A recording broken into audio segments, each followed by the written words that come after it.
सदगुरुदेव की जय हो। बंदीछोड़ कबीर परमेश्वर की जय हो। बंदीछोड़ सदगुरुदेव रामपाल जी महाराज की जय हो। सत्साहिब सभी भगत आत्माओं को जय बंदीछोड़ की।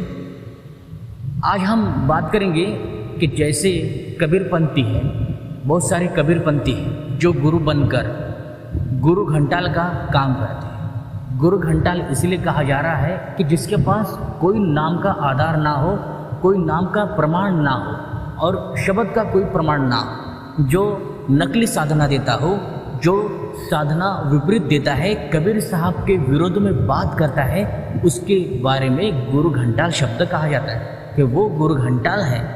उसके पास कोई नाम नहीं है और ना ही कोई नाम का आधार है।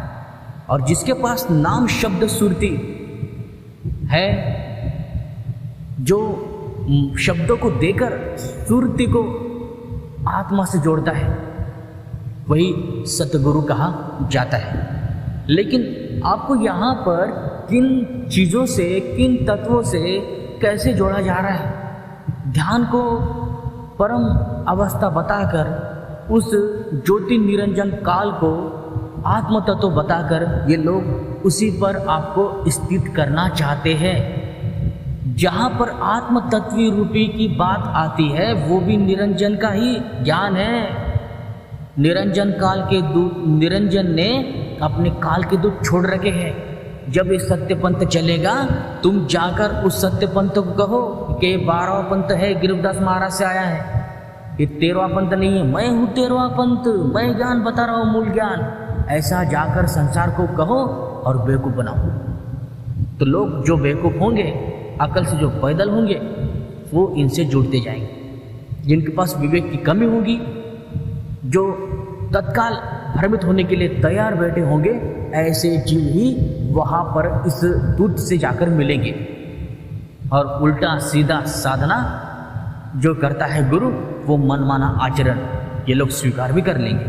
क्योंकि संसार में ऐसे कई लोग हैं जो झूठे लोगों की तारीफ़ करते हैं, झूठे लोगों की तारीफ़ करते हैं, झूठे लोगों के पास खड़े रहते हैं, और जो सच बोलता है उससे वो दूरी बनाते हैं अपनी। जो सच को बोलता है उससे वो दूरी बनाता है, लेकिन जो झूठ बोलता है उससे बड़ी संगत के साथ, बड़ी रंगत के साथ उसे बात की जाती है, उससे बोला जाता है। और ऐसे लोग होते हैं, ऐसे झूठे गुरु होते हैं जो झूठा नाम और झूठा शब्द को बताकर लोगों को भ्रमित करते हैं। आज हम रविदास महाराज जी की एक वाणी लेकर आपको बताते हैं कि संत रविदास महाराज जी ने अपने जीवन चरित्र में, जो संक्षिप्त जीवन परिचय है संत रविदास महाराज जी का, उस ग्रंथ में इतना रहस्यपूर्ण शब्द है, इतनी रहस्यपूर्ण भरी बातें हैं, उनकी कथाएं हैं, उनकी महिमा है। तो आओ उन्हीं में से एक शब्द आता है। रविदास महाराज जी कहते हैं, जैसे मदन पंत कहते हैं कि कोई नाम नहीं जपना है, कोई गुरु से शब्द नहीं लिया जाता है, गुरु से वो भेद लिया जाता है, गुरु से वो भेद लिया जाता है जहाँ से ध्यान अवस्था में वो शिष्य रहता है, फिर ध्यान की अवस्था में उस अवस्था को प्राप्त होता है जो आत्म तत्व की अवस्था है। नहीं भाई, बिल्कुल नहीं, ये कोई ध्यान नहीं है और ना ही कोई आत्मा परमात्मा है। नहीं, परमात्मा तो कोई और है, और परमात्मा को पाने के लिए इस पिंड से भी परे जाना पड़ेगा हमें। पिंड से परे है वो चीज़, तुम तो ध्यान लगाओगे तो इस पिंड में लगाओगे, इससे परे की है वो चीज़। ठीक है, अब देखिए रविदास महाराज जी अपनी वाणी में क्या कहते हैं। और ये खोपड़ी वाले जो गुरु हैं ये झूठे सिद्ध हो जाते हैं। देखिए रविदास महाराज जी क्या कहते हैं, गुरु को शब्द और सुरत कुदाले खोदत कोई लहरे, राम कहु कै बाट न आयो सो नेकु लब है रे। रविदास महाराज जी कहते हैं, इस संसार में कोई विरला ही ऐसा जीव है जो गुरु से शब्द लेकर उसका सिमरन कर सुरती रूपी कुदाली से अपने भीतर से प्रभु की खोज करता है। शब्द सुरती का मेल कर परमानंद की खोज करता है। सबका मालिक राम किसी की बाट में नहीं आता, वो नेक हृदय से हरि की खोज करता है। जो नेक हृदय से हरि की खोज करता है वो मालिक को पा लेता है। तो खोज कैसे की जाएंगी? जब गुरु शब्द को देगा, जब गुरु शब्द को देता है तो उस शब्द का आधार बनाकर उसका नाम जाप कर कर उसका भजन कर कर शब्द का भजन करना है, खुद का भजन नहीं भाई। गुरु शब्द नहीं है ना, खुद शिष्य शब्द है। और ये खोपड़े वाला जो गुरु है वो आपसे कहेगा कि गुरु भी शब्द है, शिष्य भी शब्द है, शब्द का शब्द से मिलन करवाना है। अरे नहीं भाई, ये सारा झूठा प्रपंच आपको बताया जा रहा है कि खोपड़ी की साधना करना है, आत्मा ही परमात्मा है, आत्मा ही कबीर है। नहीं मेरे भाई नहीं। यहाँ पर रविदास महाराज जी कहते हैं कि गुरु से शब्द लेकर जो नाम जाप करता है वही हरि को, उस सच्चे परमेश्वर परवदिगार परमेश्वर को प्राप्त कर सकता है। और बिना हरि का नाम लिए हम उस सतलोक की, उस अमर लोक की प्राप्ति नहीं कर सकते हैं। और इनके जो मदन पंथ में एक वाणी बोली जाती है, जो मदन जी के द्वारा बोली जाती है, ए जियारा तू अमर लोक से, ऐसा कुछ शब्द है उनका।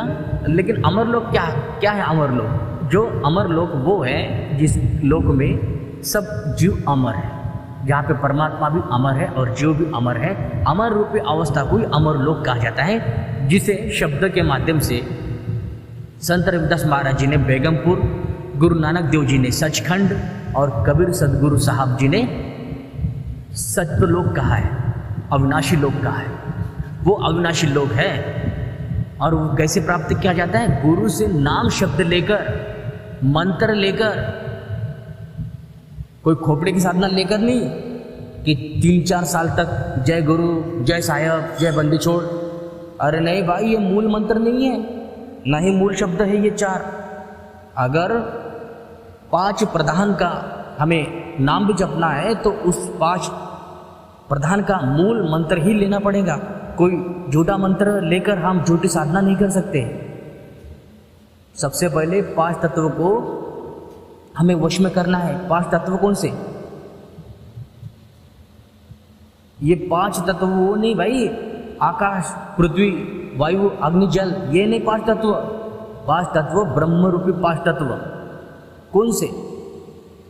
गणेश जी, ब्रह्मा जी, श्री विष्णु जी, शिव शंकर जी और दुर्गा, ये है वो 5 तत्व ब्रह्म। और इसकी साधना के लिए हमें गुरु से वो नाम लेना पड़ेगा, प्रथम मंत्र जिसे कहा जाता है। तब जाके हम साधना को फलित कर पाएंगे। अन्यथा हमें कोई भी किसी भी साधना का लाभ नहीं मिलता है।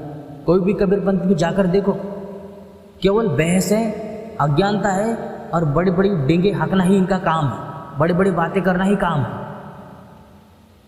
ये नहीं है, वो नहीं है। अरे तुम्हारे पास वो साधना नहीं है जिसे देखा जा सकता है, तुम्हारे पास वो माध्यम नहीं है जिसे प्राप्त किया जाता है। और इनके जो भगत है, इन अंधे चेले जो है, जो खोपड़े वाले गुरु के जो अंधे चेले हैं, वो आकर कमेंट करते हैं कि तुम जाकर सतलोक का लॉलीपॉप खाना। अब इनको सतलोक की भी मजाक उड़ाने में ये लोग संकोच नहीं करते। यदि सतलोक का कोई मजाक उड़ाता है तो कबीर साहब का ही वो मजाक उड़ाता है, क्योंकि सतलोक के बारे में कबीर साहब ने ही बताया, कोई अन्य जीव ने नहीं बताया। कबीर साहब के बाद फिर संतों ने सतलोक की महिमा गानी शुरू कर दी। तो भाई सावधान रहिए ऐसे अज्ञानी गुरु से, जिनके पास कोई ज्ञान नहीं है और जो काल के दूत है। सावधान रहिए और अपना ध्यान रखिए। और रविदास महाराज जी का जो ग्रंथ है उसे पढ़िए, संक्षिप्त जीवन परिचय। यह आपको गूगल पर PDF के रूप में मिल जाएगा, संक्षिप्त जीवन परिचय रविदास महाराज जी का जीवन चरित्र। इसे डाउनलोड कीजिए और पढ़िए। इसमें वास्तविकता संपूर्ण लिखी गई है शब्दों के माध्यम से, और इसमें सतनाम सब कुछ बता दिया है स्पष्ट रूप से। तो पढ़िए और सत्य ज्ञान से रूबरू हो जाइए। तो मिलते हैं अगले वीडियो में, तब तक के लिए सभी को सत साहिब, जय बंदी छोड़ की, जय बंदी छोड़।